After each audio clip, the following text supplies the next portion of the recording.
आणि यानंतर एक राजकीय बातमी पाहणार आहोत। पंकजा मुंडे यांचं पक्षांतर्गत महत्त्व हे आणखी वाढलंय।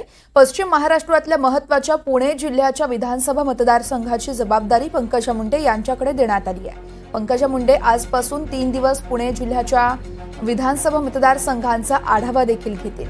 पंकजा मुंडे यांचा पक्षांतर्गत महत्त्व हे आणखी वाढल्याचं बघायला मिळतंय।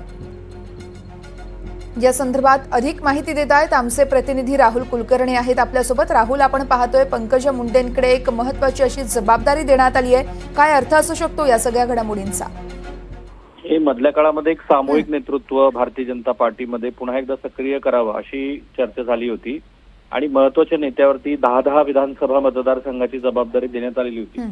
तो आजपासून पंकजा मुंडे ह्या मंगळवारी चिंचवड विधानसभा मतदारसंघ, बुधवारी वडगाव शेरी विधानसभा मतदारसंघ, गुरुवारी दौंड विधानसभा मतदारसंघ आणि शिरूर विधानसभा मतदारसंघ, खडकवासला विधानसभा मतदारसंघ आणि शिवाजीनगर विधानसभा मतदारसंघ म्हणजे अशा पुणे जिल्ह्यातल्या शहरातल्या सर्वच महत्त्वाच्या मतदारसंघाचा आढावा घेणार आहेत। एखाद्या नेत्यावरती अशी जबाबदारी दिली म्हणजे त्याचं पक्षातलं महत्त्व हे आणखी अधोरेखित होतं। मधल्या काळामध्ये त्यांच्याकडे मध्य प्रदेशची जबाबदारी होती, पण आता महाराष्ट्राच्या राजकारणात एकदा विधान परिषदेवरती निवड झाल्यानंतर त्यांना मंत्रिपद जरी मिळालेलं नसलं तरी येणाऱ्या विधानसभा निवडणुकीच्या दृष्टीनं एका महत्त्वाच्या जिल्ह्याची, त्यातल्या महत्त्वाच्या विधानसभा मतदारसंघाची त्यांच्यावरती जबाबदारी आहे।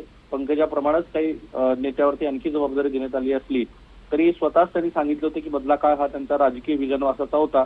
आता तो हळूहळू महाराष्ट्राच्या अंतर्गत राजकारणामध्ये तरी कुठे कमी होताना दिसतो आहे।